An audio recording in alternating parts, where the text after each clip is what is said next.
They had a great drive. Short drive after we scored and got the 2-point conversion, which obviously, was key. But we just hung in there. We had enough time. Immediately when they drove down and scored, we were all saying, it gives us plenty of time to come back and have a chance to score and make an extra point and win the game, and that's what happened.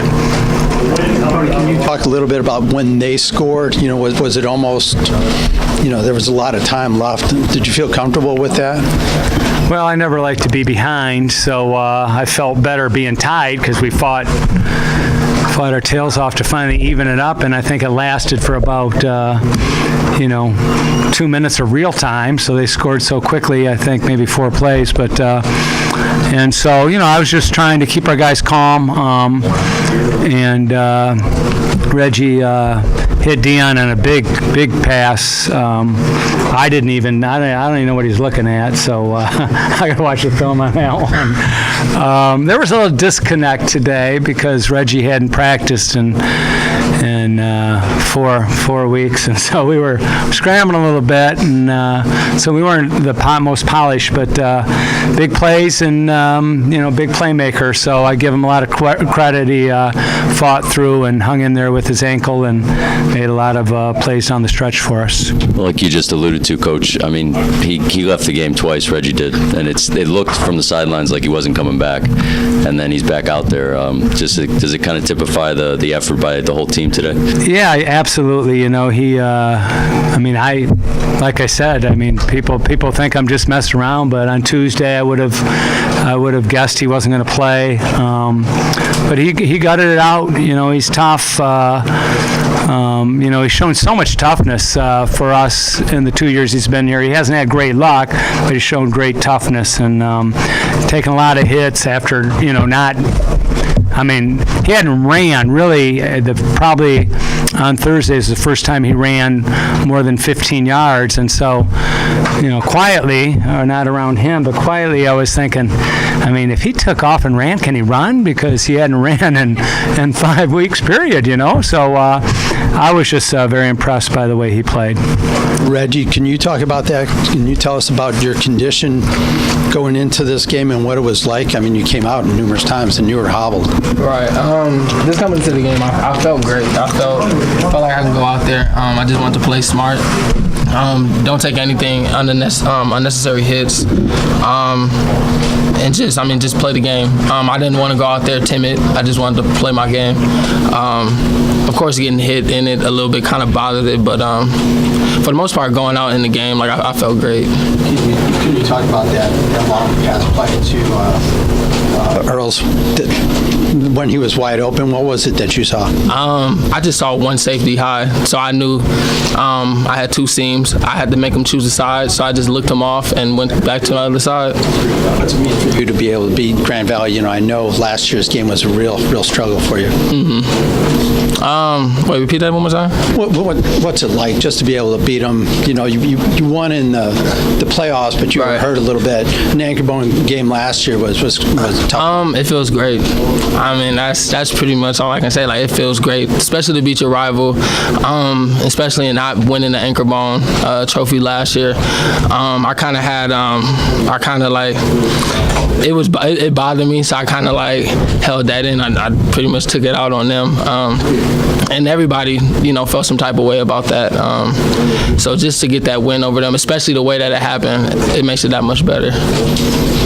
Reggie, when you're taking those hits all game long and then you finally overcome and you get that final touchdown, what was that feeling like, and what were your emotions like at that point? The happiest pain I've ever, it was weird. I was so happy. I wanted to throw my hands up, but then I couldn't because I was just so beaten up, but I was so happy. But it was I can't even explain it, to be honest. Talking about you going through that, are you wondering, how long is this guy going to be able to play?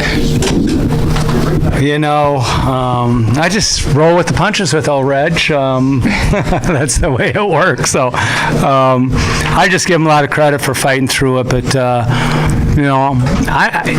my job isn't really to worry about who's going to be playing this position in two plays. I just try to be prepared for the next play, and that's how we roll. That's how we've been, and so it's one of those things that I put Travis in, and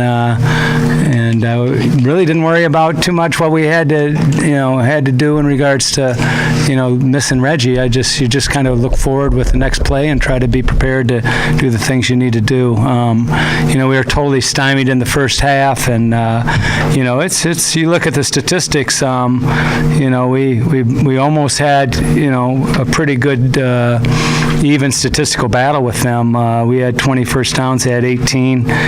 We had 427 yards, they had 419. So it was 28-27, and 1 point separated us. They're a great team. I mean, that's the best coaching job since I've been playing against Grand Valley. That's the best coaching job these guys have done, because they lost 9 seniors off that defense, and that defense came to play. So I give them a lot of credit. They really had their team well prepared, and they were a great foe today. I know you'll take it when you put this away once you get to next week, but for these guys, seeing the smiles, the celebration that they have at that anchor bone, I mean, how gratifying is that for you as a coach? It's the greatest. It's the only reason you really coach. I don't. About this much elation for me. I mean, I'm just, that's the way I am. I've never really celebrated all that much, and I'll be on to Northwood here in about 3 hours. But seeing these guys and seeing the hard work they've put in and the success they've had, not just today and not in that kind of game, but just every day. Every day coming to the field and feeling the love we have for each other and all of that stuff. It's just the best feeling in the world when it comes to being a coach. Javier, in that first drive, Grand Valley was able to really move the ball well on you guys defensively. How were you able to bounce back and really shut them down as the game went on?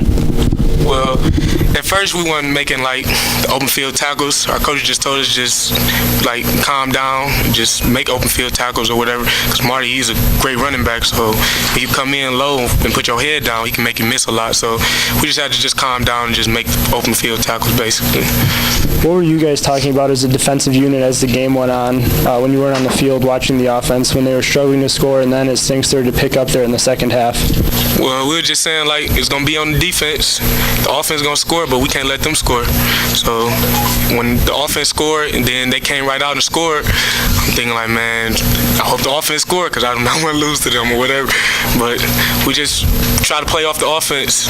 When the offense doing bad, we step up. When defense doing bad, the offense step up. So just got to keep on going all phases of the game. And I thought at halftime, we weren't in a panic at all, even though, we really offensively didn't show any glimpses of even being competent on offense. But, we came out in the second half and, made the plays we needed to make.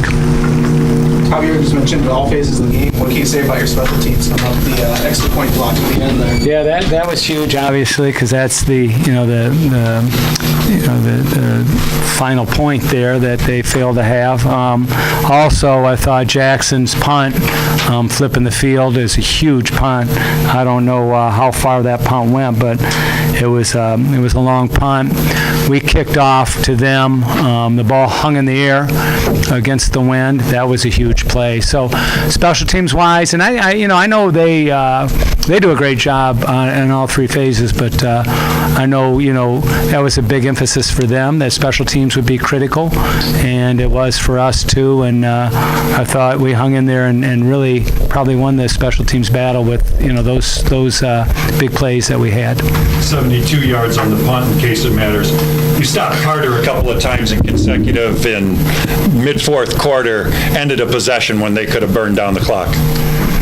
Well, that guy is a hard guy to stop. But our defense, I thought, Marty Carter ran for 27 carries for 139.